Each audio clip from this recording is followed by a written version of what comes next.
And we are live. I want to welcome you to Encore, the show for and about Encore entrepreneurs by the Encore Entrepreneur Institute. We are here to discuss entrepreneurship for the small business. So let's get started. Welcome our special guest today, Michael Michalowicz. And he is an entrepreneur and a best-selling author. I'm so excited to have him here today.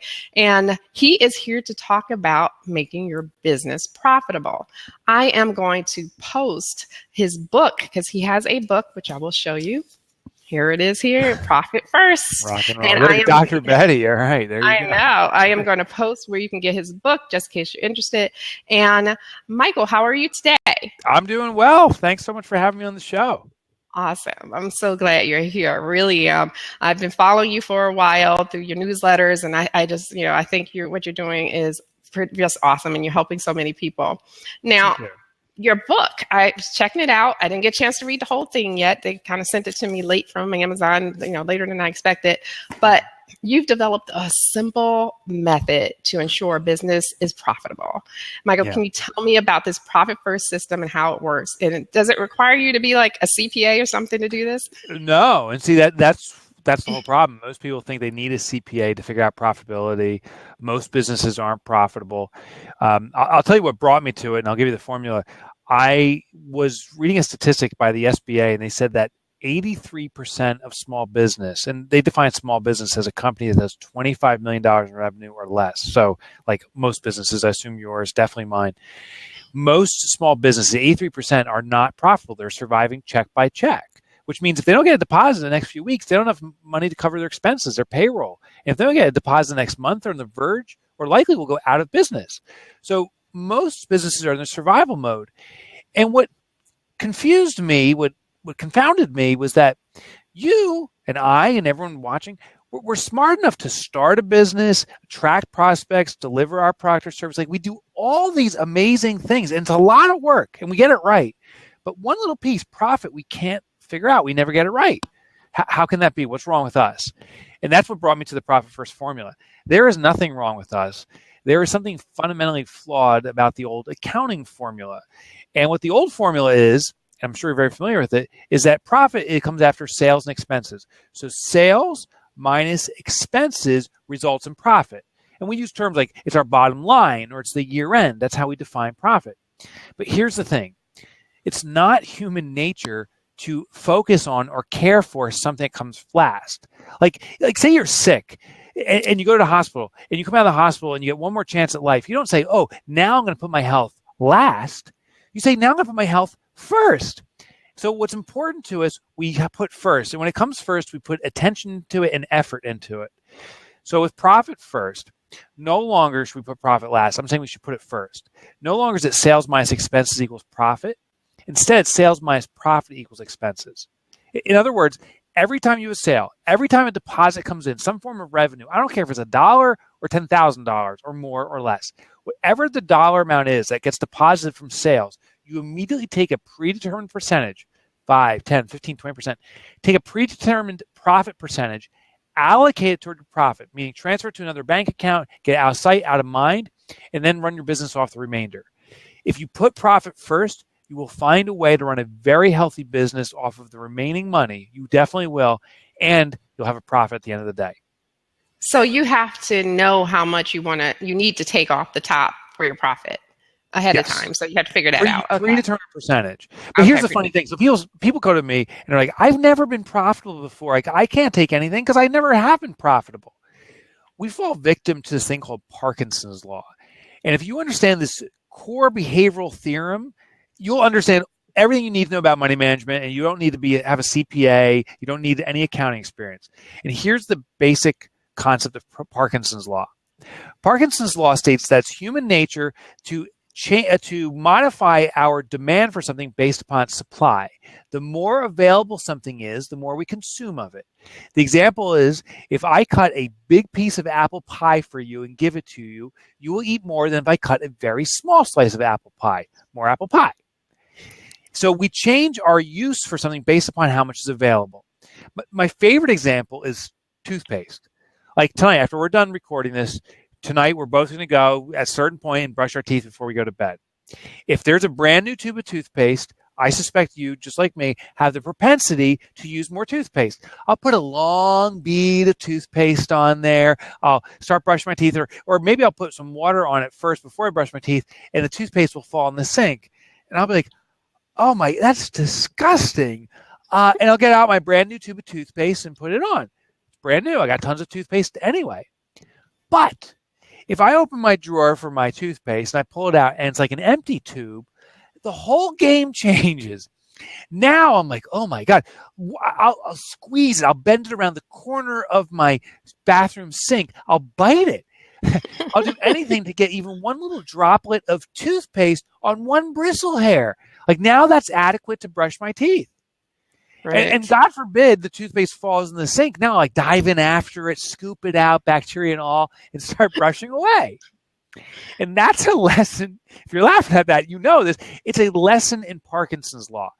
More toothpaste, we use more. We're more lavish. We use in excess, and if there's waste, we don't care. Conversely, when it's scantily available, there's not much there, we can become very conservative, frugal, but we also become, and this is very important, innovative. We bend the toothpaste tube, we bite it, we find new ways to get toothpaste out of it. This, if you understand that theory with toothpaste, you understand how money works now. If we just deposit all our sales into one bank account, we look at our bank account online, we're like, oh, I got some money, we will find a way to spend it and justify it. Conversely, if we take our profit first, hide it away, and now there's less money there, a empty tube of toothpaste, we'll become more frugal and more innovative. We will find a way to squeeze more business, more expense coverage out of the smaller amount of money. We'll find new ways to run our business more efficiently because the money's not there. It's a fascinating behavioral theorem that the supply of money dictates our behavior. And you can, and I've yet to find a business, you can and will find a better, more efficient way to run your business if you force it to have less money and take your profit first. I like this theory. I really do. It reminds me of when you work for someone, they say to pay yourself first and put that money in the savings. So it's very similar. And I definitely like it. So at least I know I have money in the bank and I'm not going to struggle when it comes to pay my own personal bills. So that's perfect for me. Now, there are times when we as entrepreneurs hit rock bottom because we didn't follow, profit first. So we wondered when that happens, how do we get up again? And I know in your book, in your intro, you had a poignant moment, a special moment with your daughter on Valentine's Day. I just wanted to, because it's so emotional to me, and I'm even getting checked up thinking about it. When I read that, I was like, wow, first of all, you raised your daughter right. Like, she's pretty awesome. Yeah. Can you share this story with our listeners so they know that they're not alone, when this happens? I would love to hear you just say it in your own words. Yeah. So what inspired this book was my own financial calamity. What happened before this moment, I had sold my second company. I sold my first one to private equity. I sold my second one to a Fortune 500. And the only thing bigger than my bank account at that time became my ego. I thought I was better than other people. I knew all the answers to entrepreneurship. If I met you and I heard you had a business in my mind, I'm like, oh, do I even really want to listen? I am so great. I know all the answers. I mean, it's a real jerk. I prefer to say dick, actually. It's a real dick. And the arrogance, what that resulted in is I believed that I knew all the answers, and therefore what I assumed was build a business fast and sell it. Pump it and dump it was the popular term. It still floats around. And so I started 10 businesses. With my own money, I funded different startups with entrepreneurs, and I knew that it didn't matter how much they knew. I was there. Mr. Know-It-All was there. I would make these businesses successful. Well, it ends up out of the 10, 9 of them collapsed all within about 6 months. One still exists today, but it struggled along for a long time. As they were falling or going out of business, I was putting more money into them. I was putting good money after bad. And I wasn't telling my family. I was so ultimately ashamed and embarrassed I couldn't make a business successful. And so I went from millionaire status in my 30s to nothing-air status, like nothing left by like my 39th birthday or something like that. It was February 14th, Valentine's Day, 2008. I got the call from my accountant. He basically told me I need to seriously consider filing bankruptcy, which I never did, by the way. I I made my own mess. I'm going to fix it. And I did. But I was terrified. And I came home that day because I didn't have enough money even to pay the next car payment. I didn't have anything left. And I walked in our house. We celebrate Valentine's Day, but we all sit around our table. And it's kind of like Thanksgiving. We all prepare a meal together. We sit around and have a big meal together. And we write cards to each other just saying how we love each other and things we admire about each other over the years. It's one of my favorite holidays. When we sat down, my wife asked those key words that make me cry. She said, "What's wrong?" Because she could just see in my face. And that cracked me open. I started sobbing. I said, I lost it all. I actually stole it. Every penny I took away from us and wasted, it's gone. And everyone was stone-faced, including my 9-year-old daughter. It's pretty tough to see your father sobbing, telling this to you at any age, but particularly at that age. And I remember all of a sudden she gets up and she runs out of the room. And now I'm starting to choke up as I remember this. As she ran out of the room, I was like, that's the answer. I need to run out of the room too. I got to get away. This is just run away. The answer is running away. But she wasn't running away. She came back 10, 20 seconds later from her room with her little piggy bank, and she put it on the table and she slid it to me and she said, "Daddy, I'm going to help us." And that was a tough day. That was a tough day. The emotion is, I'm humble, embarrassed, proud of my daughter, ashamed of myself, optimistic that there's maybe a potential better future. All these emotions rush through me. And it wasn't in that moment, but that was the trigger for me to find a better way. That was a trigger for me to write Profit First. I subsequently, and it's important to know, I subsequently went through about 2 years of depression, functional depression. I could still work, but it was depression nonetheless. I ate way too many Cheetos, which I don't even like Cheetos, and drank way too much beer. But it was during that period, something finally clicked that I had to find a better way to manage money. And I started researching, started testing myself out as a guinea pig, and started developing the Profit First method. That became my way out. I had debt, I had all this stuff, got out of all of it, became more profitable than ever as an author too. Like, authors don't supposed to make money. Like, I became more profitable than ever following Profit First. But unfortunately, it took this devastating period of my life that I'll never forget about. It took this devastating period to get through that. And I hope folks listening in, people that read Profit First, I hope they never go through an experience like that. But if you have or you haven't, if you want to become more profitable, I promise you, just give it a little bit of a try. You don't even need to read the book. You've heard enough just in this interview to get started. Just give it a try. It's been a game changer initially for me in confidence, and for everyone that's implemented it. You don't get rich overnight, but you're confident overnight, and then you start discovering ways where you can extract money, profits from your business, and become a very healthy business as a result. Okay. Now, Dr. Betty mentioned, who's watching live, that the book is not available in Canada. Is there a way that she can possibly get it from you, or? Yeah, so the hardcover is not. So it's in Kindle and it's in Audible. That's the most popular. But yeah, and that's what, it gets downloaded constantly everywhere. So Kindle, and if you don't have a Kindle, if you have a Nook or a Barnes, like all those sites have it. It's just in print. It's not circulating in Canada for whatever reason. Okay. Now, what do you see as the biggest pitfalls that keeps entrepreneurs from making a profit? Is it that they just are doing it the old way, or is there more to it? Yeah. So the biggest pitfall and the biggest opportunity is that thing, Parkinson's law. You see, if we continue to deposit all of our revenue into a single account, I know you do accounting, but if you're like most entrepreneurs, we skip looking at the balance sheet, income statement, cash flow statement, tying those in, running metric analysis. Most entrepreneurs have no idea even what I'm talking about. I don't even understand what that stuff is. But most of us resort to looking at our bank account and then going with our gut. Oh, I finally had that money I needed. And we start spending it accordingly because we can invest in things or do things. So the downfall of most entrepreneurs is we do bank balance accounting by default. We look at our bank account and determine what to do with the money. And then Parkinson's law works negatively because we have a full checking account. We have a full tube of toothpaste. So ironically, it's a very simple change. Go today, go set up at least one more bank account. In the book, I explain why you should set maybe 5 or 6, but set up one more bank account and call it Profit. Then every time a deposit comes in, take that predetermined percentage.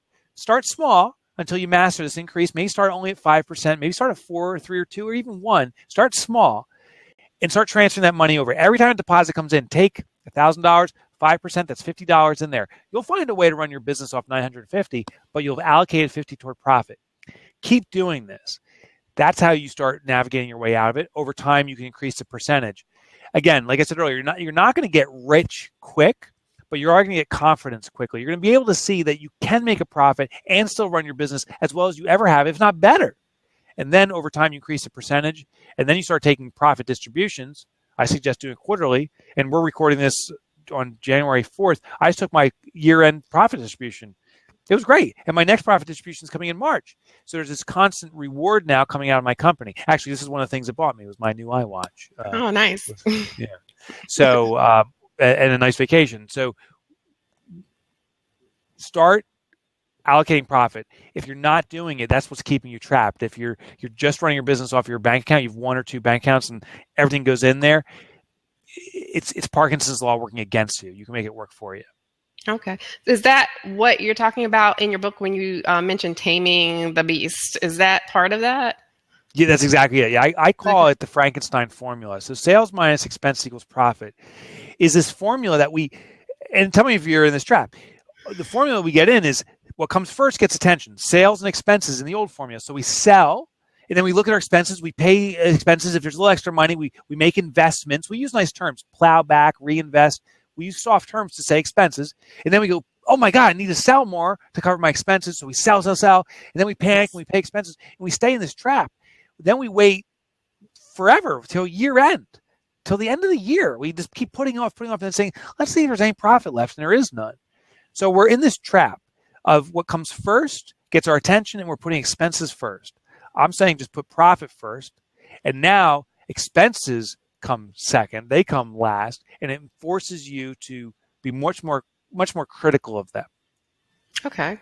Well, that's good to know. I'm definitely going to look into following your system because I really like what I'm hearing. But, Great. I advocate a lot for older entrepreneurs because I'm almost 50. I'm about to cross over this coming year. And crossover. Sounds like you're dying. I'm not Stay dying. away from the light. Stay away. It's a new life. Yeah. It's a second chapter. It's a new life. Yeah. I'm crossing over into it. But I know that all of the entrepreneurs that are over 50 that I know, they're really good at spending only what gives them the biggest bang for their buck. And they're good with cutting back anywhere they can. I guess you said it's called Parkinson's, Parkinson's or theory, that's the Parkinson's law. So I guess they're good at that. And so are they doing it right? Besides, I know they might not be taking the profit first part, but they're doing it right. And I just want them to know that that's part of it. That's the irony. You're doing it 99% right. The funny thing is we all are already living Parkinson's law in our business. And now here's the proof. You started a business. If you started a business, I'm sure you didn't have enough money to do it right, but you found a way to do it and your business still exists today. That means you have the ability to survive and even grow off of what's available. The only problem is we're looking at everything as available. And I'm saying, no, take a little piece of it, hide it from yourself. Now there's a little bit less available and you will find a way to make it work because you have already. You've proven it. You've grown a business. So that's the only little change. You're already living Parkinson's law. You're already doing it successfully. So just start taking that profit first and hiding it away and you'll start thriving. Okay. One last question. You talk about in your book, found money. I'm really curious about found money. Tell me a little bit about that because we all want to find money, right? Oh my God. Yeah. There's so many ways to find money. There's 2 core ones. In most businesses, there's what I call leak points, meaning there's certain things we're doing that are costing us money and we're not even aware of it. A lot of them are subscription models, particularly nowadays. We sign up for some software, we use it for a few months, then we even forget we have it, and 2-3 years later, we're not using it. So one thing I encourage everyone to do is look at all the expenses you have that are recurring and be very critical of them. If you don't know expenses you have, you're getting all confused, here's the poor man's lobster way of doing it.